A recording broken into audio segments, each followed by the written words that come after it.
Greg Collins, Substitute Teachers Lounge, episode 280 for February 25th, 2025. I want to call this a special treat today because even though I have mentioned thoughts that were posted on our Substitute Teachers Lounge Facebook group page, well, today the show is going to be entirely about one of those posts. You know that substitute teachers need to have certain qualities that maybe teachers don't so much need, and that's what we're going to talk about today. One of the reasons I like this post so much is that the poster posted anonymously. They didn't want any credit for this. Most of the time when somebody posts anonymously, it's to say something bad about something and they don't want to identify themselves. Not the case in this situation. So without further ado, we'll talk about these abilities that substitute teachers need to have. There's a lucky 7 of them. I don't want to plagiarize, so I'm going to read them verbatim at first, and then I'll make my comments after each one. Substitute Teachers Lounge.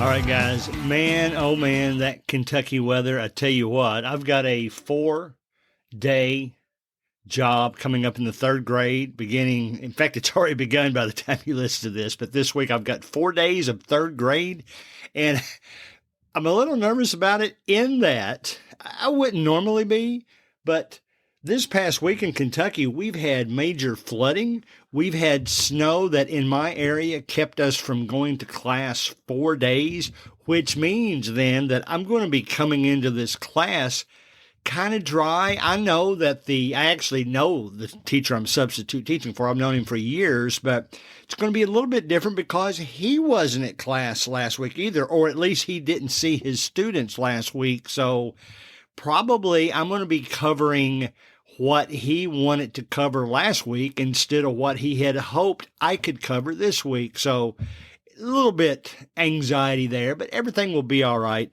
I'm glad you're tuned into this episode. I'm going to read verbatim what I said in the opening, and there's 7 points, and I want to make sure we get to all of them. So I am going to read the opening, and then I will read point 1, and then I will comment a little bit, just from my experience. I agree with all of them, so it's certainly not going to be to disagree with them, but I like them a lot. You know, a post is popular when people ask permission to share, and that's exactly what happened here. You know, I'm not sure how many people read them. We're well over 4,000 members. In fact, I'm looking at it right now. We've got 4,600 members on this Facebook group page for Substitute Teachers Lounge, and I'm sure most of them have seen this, and a lot of them have read it. You know, a lot of times you page through things. This one caught a lot of people's attention, so here we go. The opening is this. A substitute teacher needs many of the same qualities as a regular teacher, but because they step into different classrooms with little preparation, they also need some unique skills that full-time teachers might not rely on as much. Here are a few key ones. Number 1, adaptability and quick thinking.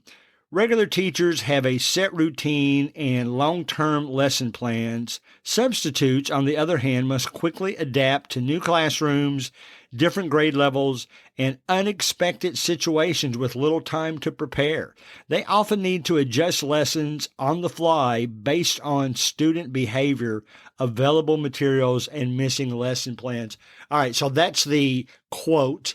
Now, I couldn't agree with this more because I don't know if I've ever been to a class where you didn't have to just adjust things at least a little bit. You had to adjust them at least a little bit because of things that come up in the classroom. Students bring things up. You don't want to just cut them off. They like to share stories. You have to be careful with that in elementary school or to get too out of hand. Maybe let them share one story every 20 minutes or something like that. But I love this.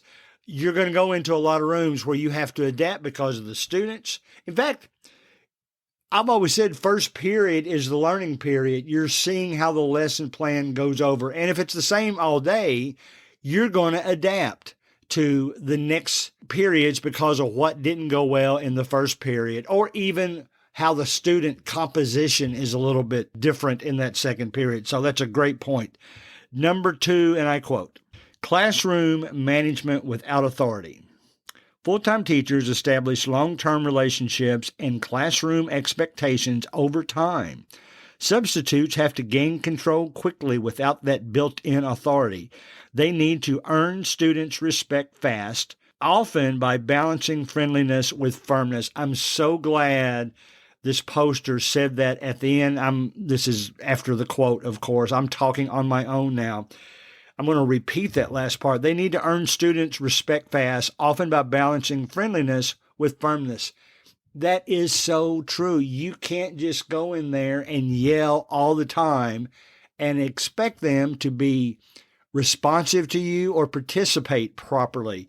You have to have both that firmness and friendliness. Be firm when you need to, but be friendly. Help them out. Walk around and say, maybe if their project, especially elementary school, if they're supposed to draw something, make nice comments to them so that they stay motivated. All right. Number 3, reading the room instantly. I like this one. Quote, a substitute must assess the mood and dynamics of a class within minutes. They need to recognize potential troublemakers, shy students, or underlying tensions without prior knowledge of student personalities, unquote. Boy, is that ever true. You know this. Every different class that you have every day, you've got a different, and use that word composition again, there's different types of students in there. You're going to have some, just by default, that are more intelligent than others. You're going to have some that are shyer, as she said, than others. You're going to have some that love to participate over and over and over. You have some that don't want to participate at all. How do you deal with that? How can you make things fun so that everyone will want to participate? So you do have to read your room. You're going to do it. You got to be careful. You don't want to just assume when students walk in, definitely by appearance. How are you going to assume anything just by looking at them? You have to kind of get to know them and know how to handle yourself after that. All right, number 4, I quote, confidence in uncertainty. Regular teachers know their subject matter and students well. Substitutes often walk in blind, sometimes teaching unfamiliar subjects or following vague instructions. They must confidently present material even when they're learning it at the same time. Man, that is true. I'm terrible at history. I am good at math, and you can tell when I teach those 2 topics. In fact, as much as I like science, there's part of it that I have trouble getting a grasp of, and I don't mind asking for help. One of my long-term jobs was teaching a science class, and I just told the head of the department, these valence electrons are killing me, and I don't know if I'm giving them the proper guidance that they need. And the head of the department said, well, why don't we set up a little Zoom meeting between the 2 classes? And it just so happened that the head of the department was teaching the same type of class at the same time. So that's one way that we did it, because, you're going to be uncertain about things. You're not as confident about certain things. There's certain subjects that I don't know at all. And you still have to teach them by the guidelines. Now, the teacher will be as helpful as they can, but they're not always up to snuff. They don't always get to leave the details. And what I've noticed too, a lot of notes you get from teachers, they're writing them down. They're writing them down in a way that makes sense to them.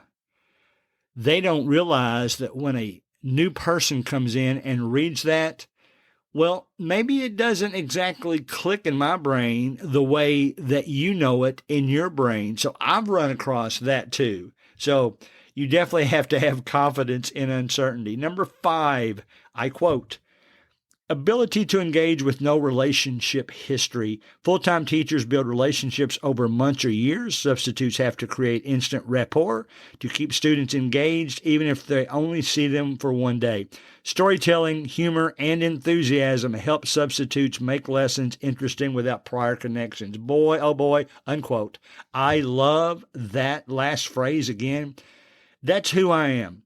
Storytelling, humor, and enthusiasm. That describes me to a T. Help substitute teachers make lessons interesting without prior connections. You got to connect with those kids. Always have a funny story to start the class with. You know, even if you make one up, the more personal you make it sound, the better you're going to connect with those students. Now, again, I've run across that in elementary school, the more stories I share, the more stories they want to share. But a little humor, a little storytelling, a little enthusiasm goes a long way for substitute teachers. Number 6, quote, strong improvisation skills. If there's no lesson plan, no materials, or technology issues, a substitute has to think on their feet and come up with meaningful activities quickly. They often need backup activities, games, or discussion topics in case they finish earlier or run into problems, unquote. I have run into that constantly. If you've never been in a situation where there's no materials or something goes wrong, well, bless your heart. You've been blessed. It's coming. Believe me, it's coming.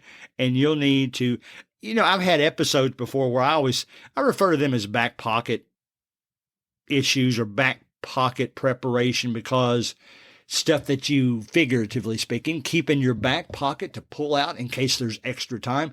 I used to say, I don't say that so much anymore, but I used to say I almost like it when there's time left over in either elementary school or middle school, because it gives me time to try some things that I would like to do to help bond with those students. So those strong improvisational skills. Number 7, the last one, quote, resilience and patience. Substitutes face students who might test them simply because they're not the regular teacher. Handling defiance, disengagement, or indifference without taking it personally is crucial. Amen.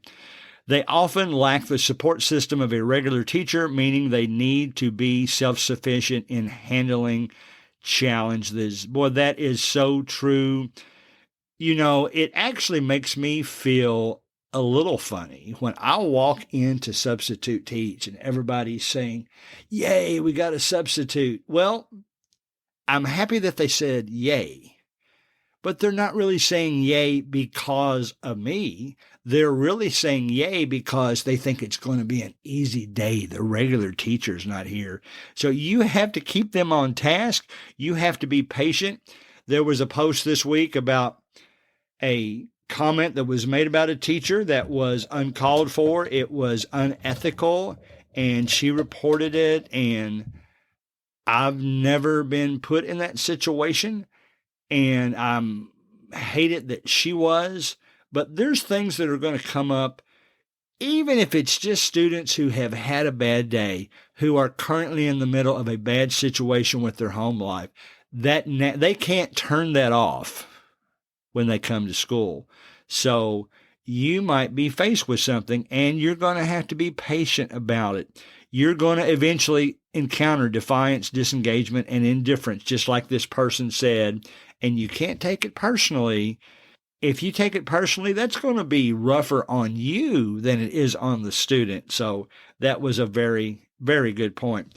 The poster closes by saying, would you say you've had to lean on any of these more than expected while subbing? Well, as I glance back at all 7, I have encountered what the poster is talking about in all 7. This is excellent. I would love you to join our Substitute Teachers Lounge Facebook group. Like I said, we're over 4,600 people now.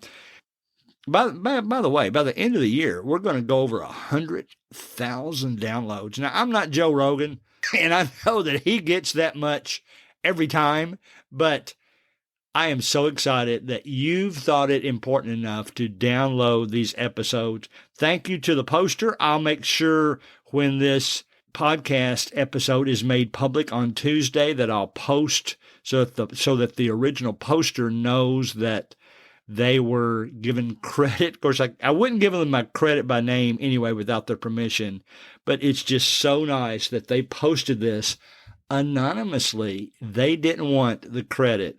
And I hope those comments today will help you in your substitute teaching this week. As we close, always remember that you can email your questions to gregcollinssubstitute@gmail.com. Please join our Facebook group, Substitute Teachers Lounge, where we'll share ideas and thoughts about each week's show. See you next week.